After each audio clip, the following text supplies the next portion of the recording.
La Secretaría de Educación del Distrito presenta Escuela en Casa. Esta serie de podcast presenta reflexiones pedagógicas desarrolladas en un contexto de educación en emergencias, a través de las estrategias de los círculos de aprendizaje y la aldea.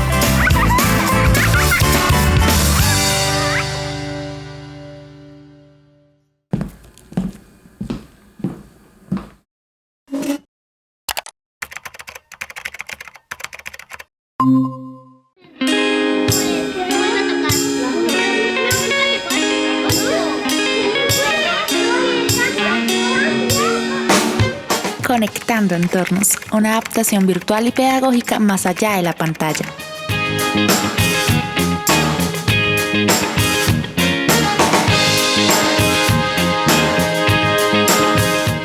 Les damos la bienvenida a un nuevo episodio de Escuela en Casa, una oportunidad valiosa para intercambiar ideas y experiencias en torno a la adaptación que los tutores y tutoras hicieron para poder enseñar desde casa.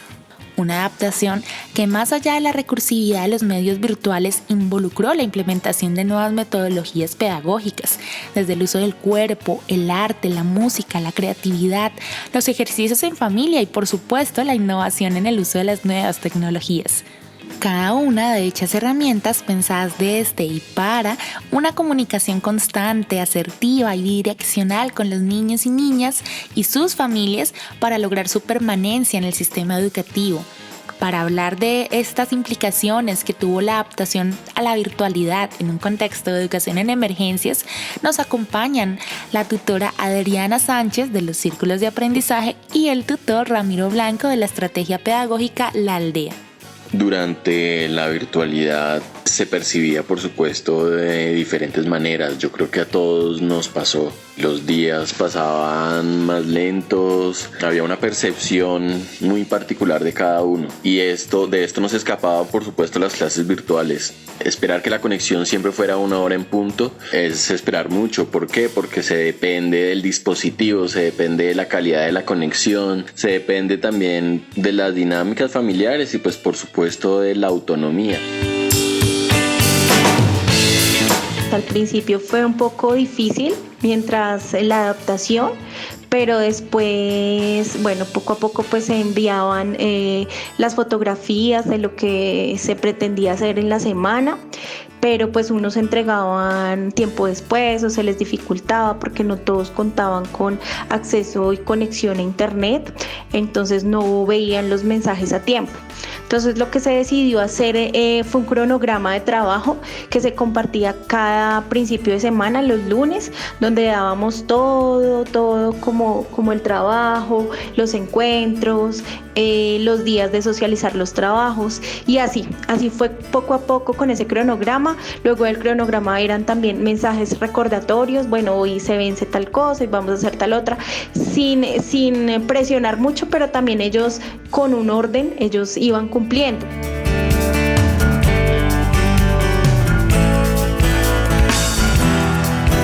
Diversas estrategias pedagógicas facilitaron la atención educativa de los niños y niñas.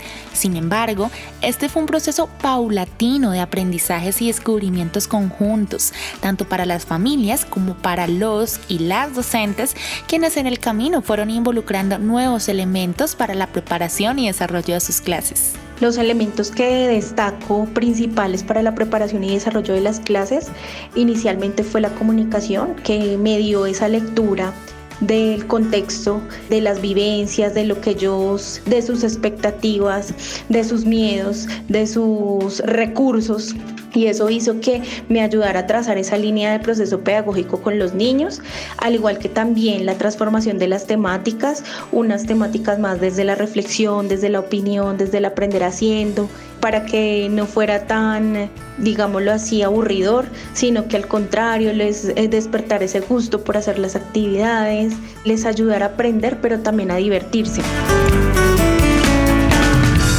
Por supuesto, para la planeación o preparación de cada uno de los talleres, pues se tuvo en cuenta las sugerencias que vienen en la cartilla de la aldea, historias para estar en casa, pues en particular la que yo trabajé, que es una pausa necesaria. En esta cartilla cada semana viene con unas actividades sugeridas y lo que hacía era complementar también estas sugerencias con apoyo multimedia y con una planeación enfocada en generar un intercambio de saberes.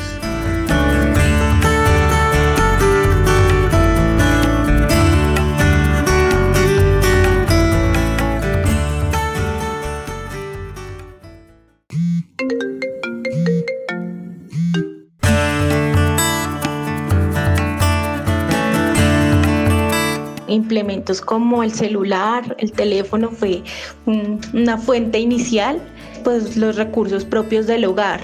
Los videos eran caseros, entonces era el sombrero reciclado, la cobijita, el maquillaje, la olla, todo recurso del hogar. Y herramientas, pues nuestras herramientas a la mano, las que más usamos, las tecnológicas, pero también las artísticas, porque las artísticas despiertan ese interés, nos ayudan a jugar más, a experimentar más con todo lo que encontramos en nuestro entorno.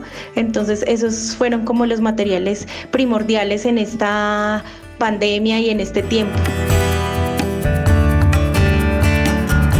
Bueno, yo aquí creo que las herramientas y las estrategias pues van muy de la mano en la educación virtual, y lo que hay que tener siempre en mente es el uso de multimedia. Las herramientas digitales, la fotografía, el video, la animación son muy útiles en el momento de poder generar atención de las y los estudiantes. En la pantalla siempre tiene que suceder algo, ya sea que uno lo esté realizando, la persona que dirige el taller, o que lo esté mostrando en sus pantallas.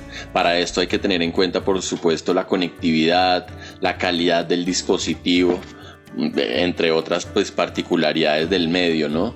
Y también usar el marco de la pantalla. Lo que sucede detrás mío también es importante. Entonces yo también puedo jugar con los fondos que me ofrecen diferentes aplicaciones, pero también puedo colocar herramientas o objetos detrás mío o frente mío, ¿no? El uso del tablero. Yo también puedo estar de pie, no necesariamente sentado. Esta disposición del cuerpo en particular también es muy importante, y esta es una gran estrategia para generar atención. ¿Qué es lo que yo estoy haciendo con mi cuerpo? Estrategias, la lectura del contexto en una labor de empatía, donde se reconoce los sufrimientos y las emociones de cada una de las partes, no solamente de las familias, sino también del tutor, y eso hizo que hubiera una mejor conexión y enriqueció mucho el trabajo desde casa.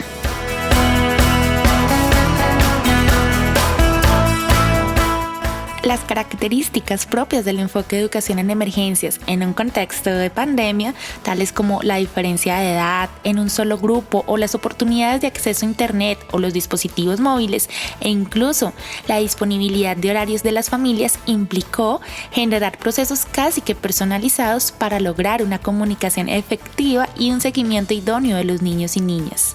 En los procesos individuales se logró la constancia de un grupo alto versus de pronto algunos que estaban un poquito rezagados por temas de conexión, pero se logró ver el aumento en la autonomía, en la recursividad, en la creatividad y sobre todo en el uso de las herramientas tecnológicas, porque no solamente a ellos sino a nosotros también nos llevó a indagar más, a preocuparnos más por saber manejar muchas aplicaciones, y pues eso también fue fundamental y es una herramienta para la vida.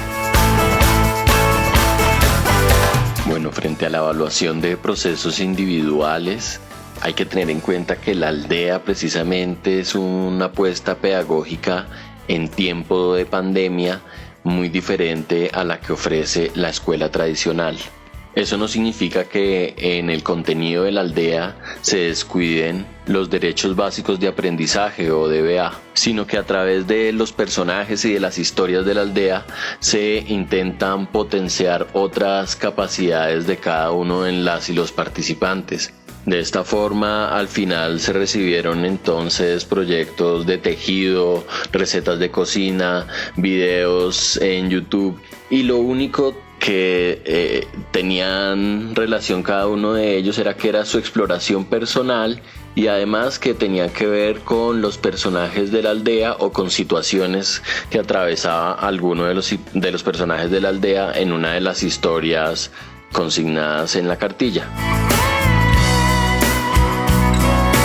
En la evaluación de los procesos individuales se tuvieron en cuenta los productos elaborados en casa, videos, fotos, bueno, todo lo que se invitaba a hacer se tuvo en cuenta, pero también no solamente como el producto individual, sino también como la valoración que le daba el equipo en general. Entonces, por medio de la coevaluación, donde ellos en su grupo publicaban su trabajo y entre compañeros se destacaban, se decían, ay, tan bonito, con un emoticón, con una carita, bueno.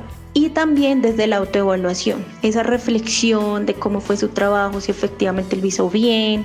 Entonces, en esa autoevaluación no solamente fue de él mismo, sino fue una autoevaluación donde se invitó a la familia.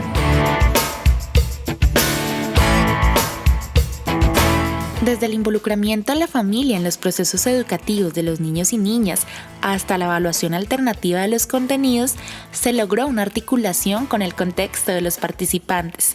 Sin embargo, la adaptación a la virtualidad también llevó a diversas dificultades y, por ende, múltiples retos para los tutores y tutoras. Yo creo que todas las personas que trabajamos o estudiamos durante la pandemia de forma virtual coincidiremos en que la dificultad principal fue la conexión, ¿no? Pero no solo la conexión, ni la velocidad, ni la capacidad, sino también la capacidad de los dispositivos y la calidad de estos mismos. Había que tener en cuenta que había familias en las que había solamente un dispositivo y ese era el dispositivo con el que se conectaban 2 estudiantes para recibir clases, por ejemplo. Entonces, lo virtual dejó en evidencia también una brecha social y una desigualdad que antes en lo presencial quizás no era tan evidente.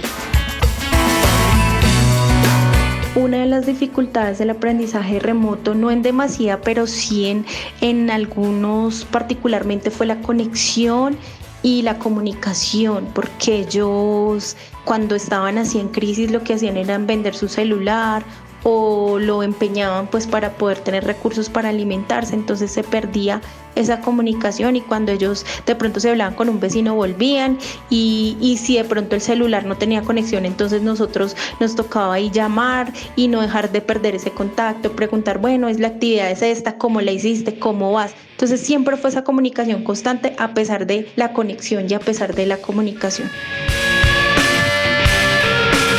Y si hablamos de las oportunidades, pues yo creo que la principal es que cada uno estaba en el hogar y rodeado de su familia, entonces esto nos invitaba a tener en cuenta el diálogo intergeneracional, los saberes prácticos, a lo que se dedican o las profesiones de cada uno de los integrantes del hogar, a tener en cuenta esos gustos particulares de cada familia y también a pensar con los elementos o sobre los elementos que están en el hogar.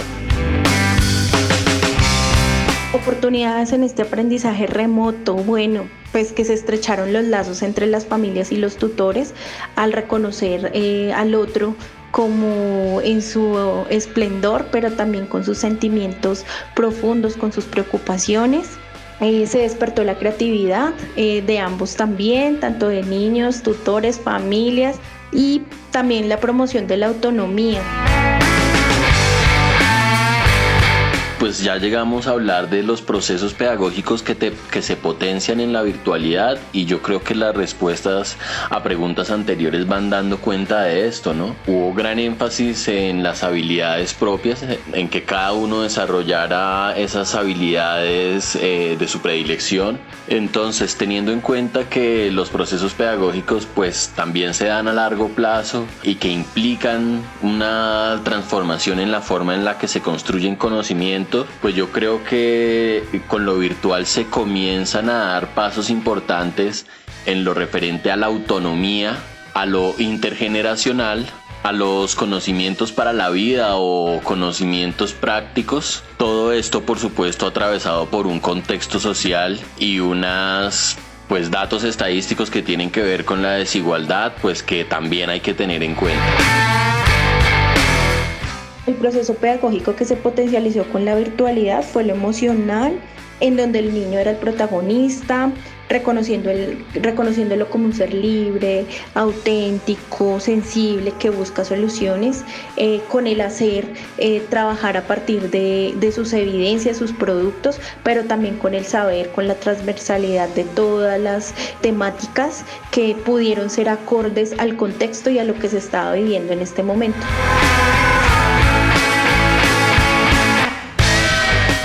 El descubrimiento conjunto entre los tutores y tutoras y la relación con cada uno de los niños y niñas hizo posible que en la medida del tiempo y el contexto se hiciera una adaptación virtual y pedagógica que trascendiera los lineamientos emergentes de una educación virtual, pues más allá de la pantalla fue posible crear vínculos y potenciar las habilidades creativas, tecnológicas y de aprendizaje de todos y todas.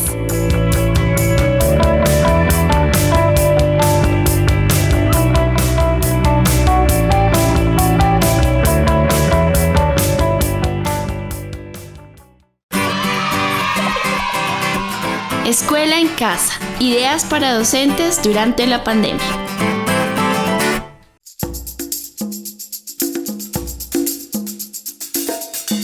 Estas experiencias se desarrollaron en el marco del convenio 1888 de 2019 entre la Secretaría de Educación del Distrito, UNICEF y la Corporación Opción Legal, y el convenio bilateral 043 de 2020 bajo la modalidad de educación en emergencias en el marco de la pandemia generada por COVID-19. Esta recopilación se realiza en el convenio número 2071-714 entre la Secretaría de Educación del Distrito y la Corporación Opción Legal.